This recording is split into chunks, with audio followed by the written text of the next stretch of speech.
नमस्कार दोस्तों, मैं हूं आशीष त्रिवेदी। स्वागत है आपका संवाद कार्यक्रम में। दोस्तों, संवाद के अंतर्गत आज हम फिर से एक बार यात्राओं पर चर्चा करने जा रहे हैं। पिछले दिनों हम लोगों ने एक यात्रा की पुस्तक पर बातचीत की थी और पुस्तक थी वह भी कोई देश है महाराज, अनिल यादव की पुस्तक थी और पूर्वोत्तर राज्यों को समझने का प्रयास किया था हम लोगों ने कि वहाँ की क्या स्थिति रही। वो हम लोग के यूट्यूब चैनल पर है, आप देख भी सकते हैं। आज हम बात करने जा रहे हैं अपने पड़ोसी देश पाकिस्तान के बारे में। पाकिस्तान का नाम आते ही जैसे लगता है कि वहाँ का हर आदमी बम और पिस्तौल लेकर के चलता है, हर आदमी आतंकवादी है, हर आदमी उग्रवादी है, कभी भी बम फोड़ सकता है, किसी को मार सकता है। एक छवि हमारे अंदर ये बैठी हुई है पाकिस्तान के बारे में, जो मीडिया के माध्यम से, सोशल मीडिया या फिर जो अखबार है या अन्य माध्यमों से जो खबरें आती हैं, जिस तरीके से हमारे सामने प्रस्तुत किया जाता है।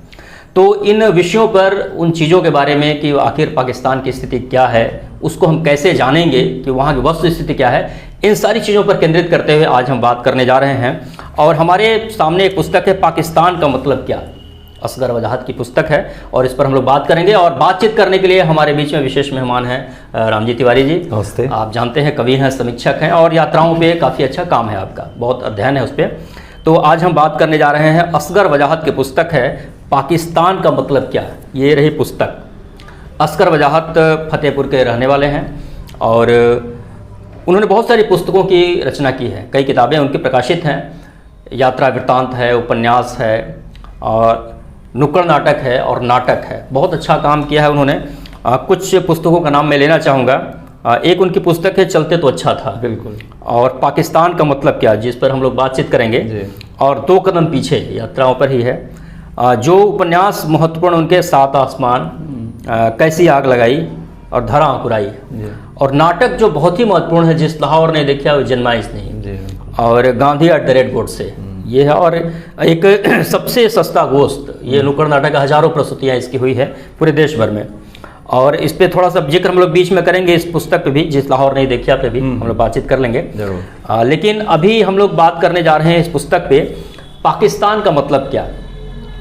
राम जी भाई, एक जो सवाल मैं लेने जा रहा हूँ, एक जो सामान्य धारणा है कि जब भारत पाकिस्तान का बंटवारा हुआ तो पाकिस्तान का बंटवारा तो जाहिर सी बात एक धर्म के आधार पर हुआ, इस्लामिक कंट्री के रूप में उसको जाना गया। तो ये था कि अगर इस्लामिक कंट्री के रूप में धर्म के आधार पर वो देश बनता है तो एक उसकी स्वायत्तता होगी, उसकी एक अपनी समृद्धि होगी और उसका एक नाम होगा, बहुत सारी चीज़ें देख करके इस देश को बनाया गया। लेकिन वहाँ की वस्तु स्थिति जो है, जब हम इस किताब के माध्यम से जानते हैं तो बड़ा ही कष्टकारी लगता है। दिखता है कि जिस तरीके से हमारे यहाँ झगड़े हैं उस तरीके से वहाँ पर भी है। तो पहले तो इस संक्षेप में ये कि पाकिस्तान का मतलब क्या, उन संदर्भों को लेते हुए, बंटवारे को संदर्भ को लेते हुए। जरूर जरूर। नमस्ते दोस्तों। जैसा आपने कहा कि हम लोगों से अलग होके एक देश बना था 1947 में, और पहले हम लोग एक ही साथ थे। तो बनाने वाले जो लोग थे वो ये सोचते थे कि जो 2 धर्मों के लोग हैं वो 2 राष्ट्रों में एक्चुअली उनका विभाजन होना चाहिए, और धर्म के आधार पे वो लोग अलग हुए थे। और हालांकि भारत नहीं बना था, भारत ने कहा कि नहीं, सब धर्मों के लोग हमारे साथ रहेंगे, और भारत का जो पूरा फाउंडेशन था वो धार्मिक आधार पे नहीं था। लेकिन पाकिस्तान का जो पूरा फाउंडेशन था, उन्होंने यही मांग की कि 2 धर्मों के जो लोग हैं वो अलग अलग तरह से सोचते हैं, समझते हैं, उनकी समस्याएं अलग हैं, उनकी जो लक्ष्य है उनका अलग है, वो अलग होंगे तो ज़्यादा विकास करेंगे, ऐसा सोच के उन्होंने एक देश बनाया। लेकिन जब हम इस किताब के माध्यम से जानने का प्रयास करते हैं और इस किताब और उस देश को देखते हैं, तो जैसा किताब का शीर्षक है और आपने पूछा भी है कि पाकिस्तान का मतलब क्या, तो जब ये लेखक असगर जी जाते हैं और वहाँ पे प्रवेश करते हैं तो वो देखते हैं लाहौर के जरिए, बाघा बॉर्डर के जरिए वो प्रवेश करते हैं अमृतसर से, और वो देखते हैं कि कई जगह नारों में लिखा हुआ रहता है कि पाकिस्तान का मतलब क्या, तो ला इलाहा इल्लल्लाह। तो मतलब जैसे आप देखें कि पहला जो इम्प्रेशन होता है वो वही जो उसके फाउंडिंग फादर्स चाह रहे थे कि धर्म जो है वो पहला इंप्रेशन जो है वो धर्म का ही आता है।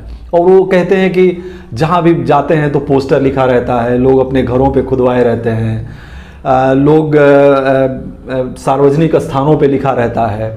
तो एक तरह से आप समझिए कि पाकिस्तान का मतलब कि एक ऐसा देश जो आगे बढ़े, तरक्की करे और वो बेहतर दिशा में जाए, ऐसा न सोच के वो धर्म से जो स्टिकनेस है, धर्म के भीतर वो जो देश जो है वो एक तरह से समझिए कि कैद हो गया है, वो पाकिस्तान में जाके आप जैसे ही इंटर करते हैं वो पाकिस्तान में दिखाई देने लगता है और असगर जी से मार्क भी करते हैं। तो पहला तो मतलब यही होता है कि पाकिस्तान का मतलब एक तरह से धार्मिक कट्टरता वाला देश, और वो उसकी जकड़बंदी में फंसा हुआ एक देश जो कि हम ही लोगों जैसा था, लेकिन अफसोस कि वो उस एक ऐसे जाल में फंस गया जहां से वो बेहतर नहीं कर सका। कई जगहों पर ये भी जिक्र आ रहा है उसमें कि बहुत सारी इस्लामिक कंट्री हैं जो कि उतनी इस्लामिक नहीं जितना कि पाकिस्तान है, मतलब उस मामलों में पाकिस्तान को ज़्यादा ही उन्होंने कि वो हर जगह जहाँ भी दिख जाता है कि धर्म जो है हावी है वहाँ पे। एक चीज़ और हम जानना चाहेंगे कि जैसे जब देश का जब बंटवारा हुआ तो जो मुहाजिर मतलब जो यहाँ से लोग गए वहाँ पाकिस्तान में, पाकिस्तान से ही बहुत लोग आए यहाँ पे, तो जब ये लोग वहाँ गए तो एक ये सोच करके गए कि वहाँ इस्लामिक कंट्री है और हम भी इस्लाम धर्म को मानने वाले हैं, तो एक जगह एक स्पेस मिलेगा हमको, लेकिन उनकी क्या स्थिति रही वहाँ जाने के बाद? आप देखें तो पाकिस्तान का जब निर्माण हो रहा था तो पाकिस्तान के जो फाउंडर थे जिन्ना और उनके जो आइडियोलॉग थे लोग, वो कह रहे थे कि जो भी मुस्लिम डोमिनेटेड एरिया होगा वो पाकिस्तान के पास जाना चाहिए। तो आप देखेंगे कि पश्चिम का भी हिस्सा उन्होंने, सिंध का हिस्सा, पंजाब का हिस्सा और बाकी जो हिस्से थे वो, और पूरब में भी बंगाल का हिस्सा वो उन्होंने लिया। बाद में बंगाल दूसरा देश बना, पूर्वी बंगाल जो है दूसरा देश बना, लेकिन आप देखें तो वो हिस्सा जो उन्होंने लिया, तो यहाँ से भी बहुत सारे लोग उस दौर में ऐसा हुआ, बहुत सारे दंगे हुए, और एक यहाँ के भी जो कट्टर सोच वाले लोग थे उनको लगता था कि अपना देश बन रहा है, जो मुस्लिम लोग थे, और हमको जाना चाहिए। लेकिन बहुत सारे जो लिबरल मुसलमान थे, जो उदारवादी मुसलमान थे, जो सामान्य रूप से इस देश में रह रहे थे, उन्होंने कहा कि नहीं, हम नहीं जाएंगे। तो यही वजह रही कि जितनी बड़ी संख्या गई उससे बड़ी संख्या जो है हमारे यहाँ रह गई। तो वो लोग जब जा रहे थे तो वो ये सोच के जा रहे थे कि एक देश रहेगा, एक धर्म के लोग रहेंगे तो हमारे लिए सब कुछ अच्छा रहेगा, ये झगड़ा बवाल ये सब नहीं होगा। लेकिन इस किताब के माध्यम से जब आप जानने का प्रयास करते हैं कि वो लोग किस स्थिति में हैं, यहाँ से जो लोग गए, तो वो लोग शुरू में तो जैसे उनका थोड़ा डोमिनेंस रहा राजनीति में, जैसे सिंध के लोगों का जब डोमिनेंस रहा तो थोड़ी स्थिति ठीक ठाक रही, लेकिन करीब एक दशक होते होते जैसे ही पंजाब का डोमिनेंस बढ़ने लगा पाकिस्तान की राजनीति में और सेना का डोमिनेंस बढ़ने लगा, एक तरह से यहाँ के जो लोग गए थे उनको मुहाजिर कहा गया, और मुहाजिर का मतलब वहाँ पे द्वितीय जो नागरिकता है वो उसे दे दी गई। और उसके बाद हिंसा का दौर आप देखें तो कराची और सिंध का जो इसमें जिक्र है कि इतनी भारी हिंसा है वहाँ पे कि आप कई गुट हैं मुहाजिरों के भी, वो भी लड़ते हैं अपने लिए, लेकिन मार काट पूरी तौर पे। और वहाँ से जो उत्तरी के लोग हैं उसको वहाँ की सरकार ने बसाया उनसे लड़ाई करने के लिए, और कहा जाता है कि कराची में जिस दिन 20-25 लोग मरते हैं वो सामान्य दिन माना जाता है हिंसा में, और नहीं तो इससे ज़्यादा की हिंसा होती है और सैकड़ों लोगों की रोज़ हत्याएं होती हैं। और तो इसका मतलब ये हुआ कि जो लोग यहाँ से गए वो कोई बहुत बेहतर उन्होंने जगह नहीं हासिल की, एक, और पाकिस्तान के लोगों ने भी उन्हें बहुत अप्रिसिएट नहीं किया, और दूसरा वो जो जिस सोच के को वो गए थे कि हम जाएंगे, एक धर्म के लोग रहेंगे और लड़ाई नहीं होगी, प्रॉस्पेरिटी रहेगी, वो नहीं हुआ, बल्कि लड़ाइयाँ धर्म एक होते हुए भी बहुत सारी भयानक रही और बहुत ही खतरनाक स्थिति में रही। ये बड़ा मतलब विडंबना है, ये बहुत बड़ी विडंबना है कि जिस सोच को लेकर के पाकिस्तान का निर्माण होता है कि इस्लामिक कंट्री का और सारी चीज़ें, और उसका उल्टा असर जो है वहाँ देखते हैं हम लोग, लगातार हिंसा होती रहती है। एक चीज़ और इसी से जुड़ा हुआ सवाल कि आमतौर पर यहाँ पर भी चर्चा होती रहती है कि जब भी परिस्थितियाँ बिगड़ती हैं, कुछ स्थितियाँ, और लगता है कि अब सरकार के हाथ से निकल रही है या कुछ इस तरीके की घटनाएं आती हैं, तो हम लोग की भी एक धारणा थी कि क्यों ना सेना के हवाले कर दिया जाए। हाँ, बिल्कुल। इस तरीके से हम देख रहे हैं कि 25-30 साल पाकिस्तान जो है सेना के हवाले रहा है, और इसके बावजूद भी वहाँ की परिस्थितियाँ बनने के बजाय बिगड़ती चली गई। तो ये मतलब क्या मसला है? आप सही कह रहे हैं कि जैसे यहाँ भी थोड़ी बहुत समस्या आती है तो लोग कहते हैं कि इससे बेहतर तो है कि मिलिट्री शासन हो जाए। बिल्कुल। इसका भुगतान आप देखें तो मिलिट्री शासन क्या होता है और देश कैसे उसे भोगता है, उसका ज्वलंत उदाहरण हमारा पड़ोसी देश पाकिस्तान है। आज़ादी के 7-8 साल बाद, करीब 1957 के आसपास, 56 या 57 में वहाँ पे पहली बार मार्शल लॉ लागू हुआ, मिलिट्री शासन, जनरल अयूब थे वो आए, और उसके बाद से तो एक सीरीज हो गई। जैसे ही चुनाव होता है, थोड़ी सी वहाँ पे नेताओं में डगमग होती है, आपसी खींचतान होती है, सेना जो है वो टेक ओवर कर लेती है। और यदि चुनाव में प्रधानमंत्री राष्ट्रपति बनता भी है तो पता चलता है कि सेना ही उसे चला रही है। अभी भी स्थिति है। हम जनरल जिया को जानते ही हैं कि कैसे उन्होंने पहले जुल्फिकार अली भुट्टो को अरेस्ट करवाया, फिर उनको फांसी दिला और बहुत लंबे समय तक उन्होंने शासन भी किया।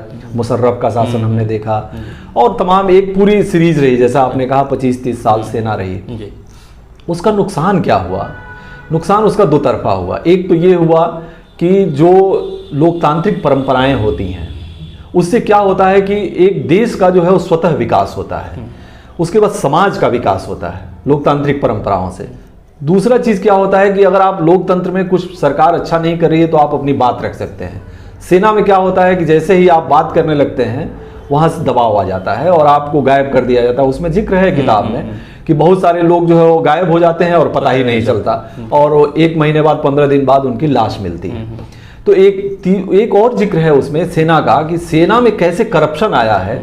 सेना जमीन का धंधा वहां पे करती है, सेना जो है वो रियल एस्टेट का काम करती है। वो जो है वो कैसे एक पूरे तौर पे कहा जाता है पाकिस्तान के बारे में कि वहाँ की जनता जो है वो गरीब है और सेना और जो बड़े लोग हैं वो बहुत अमीर हैं, उन पे कोई दिक्कत नहीं है। तो एक तरह से ये भी एक क्लासिक एग्जाम्पल है। कई बार जो लोग यहाँ पे कहते हैं कि सेना सत्ता में आ जाती, तो ये क्लासिक एग्जाम्पल है कि सेना जो है वो सत्ता में अगर आती है तो देश की क्या दुर्गति होती है। उसका क्लासिक एग्जाम्पल पाकिस्तान है। बिल्कुल, लोकतंत्र से बेहतर तो कोई विकल्प हो ही नहीं सकता। ये तो जाहिर सी बात है। अच्छा, एक चीज़ हम देखते हैं कि एक तरफ हम देखते हैं कि पाकिस्तान में हिंसा है, वहाँ पे मार्शल लॉ है और तमाम तरह की परेशानियाँ हैं और लड़ाई झगड़े हैं। दूसरा पहलू इस किताब से ही निकल करके आ रहा है कि वहाँ के लोग भी कुछ लिबरल हैं, उनके अंदर भी कुछ मानवता है, उनके अंदर भी एक दूसरे के प्रति जो है लगाव है। ये चीज़ें भी निकल करके आ रही हैं, जैसे हमारे यहाँ है सामान्य तौर पर। तो उसको आप किस रूप में देखते हैं कि मतलब जो सामान्य आदमी है वहाँ का, बिल्कुल जिसको पॉलिटिक्स से या इन चीज़ों से मतलब नहीं हो, सामान्य आदमी किस रूप में है वहाँ पाकिस्तान में? देखिए, इस किताब के संदर्भ में अगर देखते हैं तो हाँ, ये बहुत ही महत्वपूर्ण बात है। मुझे लगता है कि इस किताब की यही उपलब्धि है कि आप देखिए तो हम लोग किसी देश को या किसी भी जगह को एक जो पोर्ट्रे होता है मीडिया के द्वारा और सब सारी चीज़ों के द्वारा, वो जो छवि बनती है, वो एक संवेदनशील लेखक जब जाता है तो उस समाज को, उस आम आदमी से जब मिलता है, देखता है, तो क्या होता है, यात्राओं की ये जो खासियत होती है, और इसीलिए मुझे यात्राएं प्रिय हैं या यात्रा लेखन भी, कि उससे ये पता चलता है कि जो दुनिया का जो आदमी है, मैं पाकिस्तान ही नहीं कहूँगा, दुनिया का जो आदमी है वो लगभग उसी तरह से बना हुआ है जैसे हम लोग हैं। जो उसका मेन जो एसेंस है, जो उसकी जो एक तरह से आत्मा कहें या अंतरात्मा कहें, वो एक ही तरह का है। वो भी प्रेम करता है, सद्भाव उसके मन में भी है, परोपकार उसके पास भी है, वो भी शांति के साथ रहना चाहता है। होता क्या है कि अगर सिस्टम उसे सपोर्ट करता है तो वो डेवलप हो जाता है, वो सोसाइटी जो है एक आकार ले लेती है। और सिस्टम अगर उसे सप्रेस करता है तो वही जो सोसाइटी है, वही जो आदमी है, वो डाउन हो जाता है और एक तरह से वो फिर समाज के रूप में जो बेहतर चीज़ें हैं वो दिखाई देने की बजाय जो बदतर चीज़ें हैं वो दिखाई देने लगती है। अदरवाइज जो पाकिस्तान का जो आम आदमी है, इस किताब में जिक्र भी है कि असगर जी जब मिलते हैं उन लोगों से तो वो लोग कितने प्यार से मिलते हैं और कैसे भारत के बारे में सकारात्मक बातें करते हैं, लोग पूछते हैं एक दूसरे के बारे में। तो और कई चीज़ें वो भारत से अच्छा भी महसूस करते कि ये तो बड़ी अच्छी चीज़ है भारत में। तो वो जो उनके भीतर जो मूल धारणा है जो आदमी की, वो ये किताब बताती है कि जो पाकिस्तान का जो आम आवाम है वो भी हम ही लोगों जैसा है, उसमें कोई दिक्कत नहीं है। जो सारी दिक्कत है वो सिस्टम ने पैदा किया है जो वहाँ पे रन नहीं कर पाया। अफसोसनाक ये बात है। नहीं, ये चीज़ हम लोग देखते हैं इस किताब में।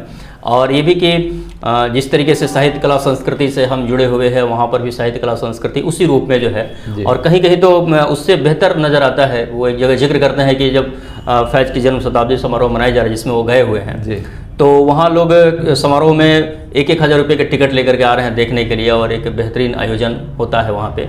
तो वहाँ की साहित्य कला संस्कृति को लेकर के आप मतलब किस रूप में आप देखते हैं? देखिए, एक बात ये बहुत ही महत्वपूर्ण है कि जो जितने दबाव का जो समाज होता है, आप समझिए जो एक क्रिएटिव चीज़ों के बारे में ये कहा जाता है, जितना प्रेशर होता है समाज के ऊपर, उतनी जो कलात्मक जो क्रिएटिव चीज़ें होती हैं उतनी निखर के आती हैं।